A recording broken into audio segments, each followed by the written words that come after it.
Hello friends, അപ്പോൾ എല്ലാവർക്കും എൻ്റെ പുതിയ വീഡിയോയിലോട്ട് സ്വാഗതം. അപ്പോൾ ഇന്നത്തെ വീഡിയോ നമ്മളിപ്പോൾ ഇൻക്യുബേറ്ററിൻ്റെ തുടർച്ചയായിട്ടുള്ള വീഡിയോസൊക്കെ കുറച്ചൊക്കെ കഴിഞ്ഞിട്ടുണ്ട്. അതായത് ഇൻക്യുബേറ്റർ ഉണ്ടാക്കി, മുട്ട വിരിയില്ല എന്നൊക്കെ നോക്കി, അതുപോലെ തന്നെ ബ്രൂഡർ സെറ്റ് ചെയ്തു. ഇനി നമുക്ക് അവർക്ക് കുറേ വാക്സിനേഷൻ ഉണ്ട്. അതായത് ലസോട്ട, R2B, IBD, അങ്ങനെ പല രീതിയിലും ഓരോ റേഞ്ചിനനുസരിച്ചുള്ള വാക്സിനേഷൻ അതൊക്കെ ഈ ചാനലിൽ വരുന്നതാണ്. അപ്പോൾ അതിനൊക്കെ സബ്സ്ക്രൈബും ബെല്ലൈക്കണൊക്കെ ചെയ്തേക്കാം. അപ്പോൾ ഫ്രണ്ട്സ്, ഇന്ന് നമ്മൾ കൊടുക്കാൻ പോകുന്നത് കോഴിക്കുഞ്ഞുങ്ങൾ വിരിഞ്ഞൊരു 7ാമത്തെ ദിവസം ആ ഒരു രീതിയിൽ ലസോട്ട കൊടുക്കേണ്ടതായിട്ടുണ്ട്. അപ്പോൾ ഇന്ന് നമ്മൾ കൊടുക്കാൻ പോകുന്നത് ലസോട്ടയാണ്. ഓക്കെ, അപ്പോൾ ഫ്രണ്ട്സ്, ഇതാണ് നമ്മളുടെ ലസോട്ട എന്ന് പറയുന്ന ഒരു പൊടിയാണെന്ന് തോന്നുന്നു. അതുപോലെ തന്നെ ഇതിന് പേര് എനിക്കറിയില്ല, ഞാൻ സോൾവെൻ്റ് എന്നാണ് പറയൽ. സോൾവെൻ്റ് അതായത് ഒരു ലിക്വിഡാണ്. രണ്ടും കൂടി മിക്സ് ചെയ്യാവുന്ന ഒരു സിസ്റ്റാണ് ഇതിനും. അതുപോലെ തന്നെ R2B, IBD എല്ലാത്തിനും ഇങ്ങനെ തന്നെയാണ്. അപ്പോൾ ഇതിൻ്റെ മിക്സിങ്ങും കാര്യങ്ങളൊക്കെ നോക്കാം. അപ്പോൾ ഇതിനൊക്കെ ചെറിയ ചെറിയ വിലയേ ഉള്ളൂ. ഓക്കെ, അപ്പോൾ ഫ്രണ്ട്സ്, നമ്മൾ മിക്സിങ് തുടങ്ങുകയാണ്. ആദ്യം തന്നെ ആ സോൾവെൻറ്റിൽ നിന്നും ഒരു സിറിഞ്ച് ഉപയോഗിച്ച്, അത് IBD കഴിഞ്ഞതിൻ്റെ നമുക്ക് ബാക്കിയുള്ളതിനൊക്കെ ഉപയോഗിക്കാം. നല്ല രീതിയിൽ കഴുകിയിട്ട് ഉപയോഗിക്കാം. ഒരു സിറിഞ്ച് ഉപയോഗിച്ച് ആ ഒരു ലസോട്ടയിലേക്ക് പ്രസ് ചെയ്യുകയാണ്. അപ്പോൾ അതിൽ 2 ലയിക്കും. എന്നിട്ട് ആ ലസോട്ടയിൽ നിന്നും എടുത്തിട്ട് അതുപോലെ തന്നെ ഈ സോൾവെൻറ്റിലേക്ക് ആക്കിയിട്ട് നല്ല രീതിയിൽ അങ്ങോട്ടും ഇങ്ങോട്ടും നല്ല രീതിയിൽ മിക്സാണ്. ആകെ ഒരൊറ്റ ലക്ഷ്യമേ ഉള്ളൂ, ഇത് രണ്ടും അങ്ങോട്ടും ഇങ്ങോട്ടും നല്ല രീതിയിൽ മിക്സാണ്. അത് വേണമെങ്കിൽ നമുക്ക് തുറന്നിട്ട് അങ്ങോട്ടും ഇങ്ങോട്ടും മിക്സാക്കാം, എങ്ങനെയും ചെയ്യാം, ഇഞ്ചക്ഷനും ചെയ്യാം. ഓക്കെ, അപ്പോൾ ഇനി നമുക്ക് ആ ലസോട്ടയിൽ നിന്നും അത് എടുത്തിട്ട് സോൾവെൻറ്റിലേക്കാക്കാം.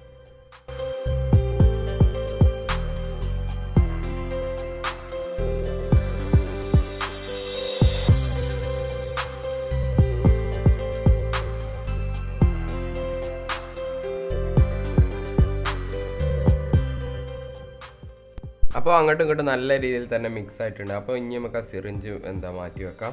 എന്നിട്ട് നമ്മൾ കൊടുക്കാൻ പോകുന്നത് ആ ഒരു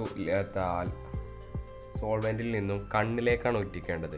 ഓക്കെ, അപ്പോൾ നമുക്ക് എല്ലാ കോഴിക്കുട്ടികളെയും, എത്ര കോഴിക്കുട്ടികളാണ് നമുക്ക് 100 വരെ കോഴിക്കുട്ടികളെ ഒറ്റിക്കാനുള്ളതുണ്ടാകും ആ സോൾവെൻറ്റിൽ. നമുക്ക് എത്ര നമ്മളത് കഴിഞ്ഞിട്ട് അടുത്തുള്ള എവിടെയെങ്കിലും ഉണ്ടെങ്കിൽ, കുഞ്ഞുങ്ങളുണ്ടെങ്കിൽ അവർക്കും കൊടുക്കാം. അപ്പോൾ ഇത് എല്ലാ കോഴികൾക്കും ഇനി കണ്ണിലേക്കാണ് ഒറ്റിക്കേണ്ടത് ഈ IBD. ഓക്കെ,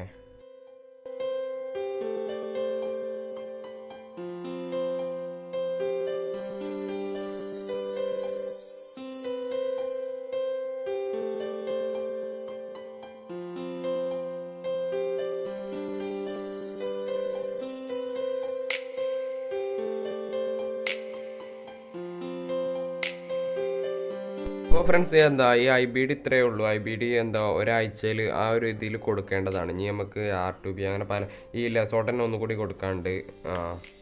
അപ്പോൾ ഇത് ലസോട്ടൻ കേട്ടോ. ഓക്കെ, അപ്പോൾ ഇനി നമുക്ക് അടുത്തതായിട്ടുള്ള ഇത് 20 അങ്ങനെ ഒരു സംതിങ് കോഴിക്കുഞ്ഞുങ്ങളുണ്ടായിരുന്നു, ഒക്കെ കൊടുത്തു. അപ്പോൾ ബാക്കി 6 ഉണ്ടായിരുന്നു. അതിനപ്പോൾ ഈ ലസോട്ടൊക്കെ നമ്മൾ കൊടുത്തത്.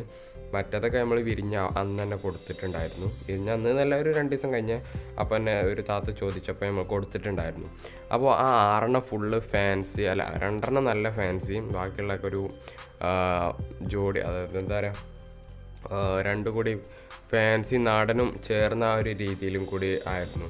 അപ്പോൾ ഇനി നമുക്ക് ബാക്കി കാര്യങ്ങൾ ഞാൻ പറഞ്ഞു തരാം. ഓക്കെ, അപ്പോൾ ഫ്രണ്ട്സ്, ഇനി ഞാൻ പറയാൻ പോകുന്നത് നിങ്ങൾക്ക് സങ്കടം ഉണ്ടാകുമെന്നറിയില്ല, എനിക്ക് വളരെയധികം സങ്കടമുണ്ട്. അതായത് നമ്മളുടെ ആ 6 കോഴിക്കുഞ്ഞുങ്ങളിൽ 4 ഒരു പൂച്ച, ഒരു കണ്ടം പൂച്ചയാണ്. അതൊരു കറുത്തൊരു കണ്ടം പൂച്ച കൊണ്ടുപോയി 2 അത് അവിടെ കൊന്നിട്ടിട്ടുണ്ട്. അപ്പോൾ ഇപ്പോൾ സ്ഥിരമായിട്ടുണ്ട്. ഇതിപ്പോൾ ഞാൻ 2-3 ദിവസം കഴിഞ്ഞാറാണ് വോയിസ് ഓവർ കൊടുക്കുന്നത്. അപ്പോൾ സ്ഥിരമായിട്ടുണ്ട്. ലവ് ബേഡ്സിനെയാണ് ഇപ്പോൾ ടാർഗറ്റ് ചെയ്ത് നിൽക്കുന്നത്. കോഴികൾ മുഴുവൻ കഴിഞ്ഞിട്ടുണ്ട്. അതുപോലെ തന്നെ ഉണ്ടാവും മീനിൻ്റെ തീറ്റ ലവ് ബേഡ്സിൻ്റെ കൂടിൻ്റെ മേലായിരുന്നു, അതൊക്കെ പൊട്ടിച്ചിട്ടിട്ടുണ്ട്. അപ്പോൾ കൊല്ലാനും പറ്റില്ല, അങ്ങനെയൊക്കെ ഒരു അവസ്ഥയിലാണ്. മീനിൻ്റെ തീറ്റ പൊട്ടിച്ചിട്ടുണ്ട്. അതുപോലെ തന്നെ ലവ് ബേഡ്സിൻ്റെ നെറ്റ് കീറാൻ നോക്കിയിട്ടുണ്ട്. അപ്പോൾ ആദ്യം ഞങ്ങൾ വിചാരിച്ചു മെരുവോ അങ്ങനെ എന്തെങ്കിലും വസ്തുക്കളൊക്കെ അയക്കുമെന്ന്. പിന്നെ ഒരു ദിവസം ഞങ്ങൾ കണ്ടു, രാത്രിയാണ് ഈ ഒരു കണ്ടാമൃഗം കണ്ടം പൂച്ച വരുന്നത് കണ്ടോ. ഇവിടെയൊക്കെ തുറക്കാൻ നോക്കിയിട്ടുണ്ട്, അതുപോലെ തന്നെ ഇവിടെയും തുറക്കാൻ നോക്കിയിട്ടുണ്ട്. പിന്നെ ഈ വല നെറ്റിൻ്റെ ആ പച്ച സാധനങ്ങളൊക്കെ കീറാനും നോക്കിയിട്ടുണ്ട്. അപ്പോൾ കണ്ടോ ഇതൊക്കെ അവിടുന്ന് തട്ടിയിട്ടൊക്കെയാണ്. അപ്പോൾ കണ്ടോ ഇതൊക്കെ അതിൻ്റെ മേലായിരുന്നു, അതൊക്കെ പൂച്ച തട്ടിയിട്ട്. അപ്പോൾ ഞാൻ കാണിച്ചു തരാം. കണ്ടോ ഇവിടെയൊക്കെ കീറിയതാണ്. അതായത് അതിൻ്റെ ഉള്ളിലേക്ക് കയറാനുള്ള ഒരു ശ്രമത്തിൽ ഫുള്ള് പറച്ചതാണ്. അതിൻ്റെ പച്ചപ്പൊക്കെ ഇപ്പോൾ വളരെ തിക്നെസ്സാണ്, തീരെ കട്ടില്ലാത്ത രീതിയിലാണ്. അപ്പോൾ ഓക്കെ, ഇത്രയേ ഉള്ളൂ. അപ്പോൾ ഫ്രണ്ട്സ് ഇന്നത്തെ വീഡിയോ ഏകദേശം ഇത്രയൊക്കെ ഉള്ളൂ. ആശിച്ച് മോഹിച്ച് കിട്ടി. അതായത് ഒരു മുട്ടക്ക് 35-25 വെച്ച് വാങ്ങി 5 വാങ്ങിയിരുന്നു. അതിൽ 3 വിരിഞ്ഞില്ല, 2 വിരിഞ്ഞു. ബാക്കിയുള്ളൊക്കെ ഒരു ക്രോസൊക്കെ ആയിരുന്നു. അങ്ങനെ വിരിഞ്ഞ് കിട്ടിയത് ആദ്യമായിട്ടാണ് ഫാൻസൊക്കെ വീട്ടിൽ ആവുന്നത്. അപ്പോൾ അതും പോയി. അപ്പോൾ ഇത്രയേ ഉള്ളൂ. എനിക്ക് സങ്കടം, നിങ്ങൾക്ക് സങ്കടം ഉണ്ടോ അറിയില്ല. ആ കണ്ടം പൂച്ചനെ വേറെ ഒന്നും ഓടിച്ചു വിട്ടതാ തോന്നുന്നു. അത് ഇവിടെ ഇപ്പം അടുത്ത് എത്തിയിട്ടുള്ളൂ. അപ്പോൾ ഫ്രണ്ട്സ്, വീഡിയോ ഇഷ്ടപ്പെട്ടാൽ ലൈക്ക് ചെയ്യുക, ഷെയർ ചെയ്യുക, അതുപോലെ തന്നെ സബ്സ്ക്രൈബ് ചെയ്യുക. ഇതിൻ്റെ പാർട്ട് 2, അതായത് ഞാൻ ഉദ്ദേശിച്ചത് IBD അങ്ങനെ കുറേ വാക്സിനേഷൻ ഉണ്ടല്ലോ. R2B ഇതിൻ്റെ മുമ്പ് ഇട്ടതാണ്.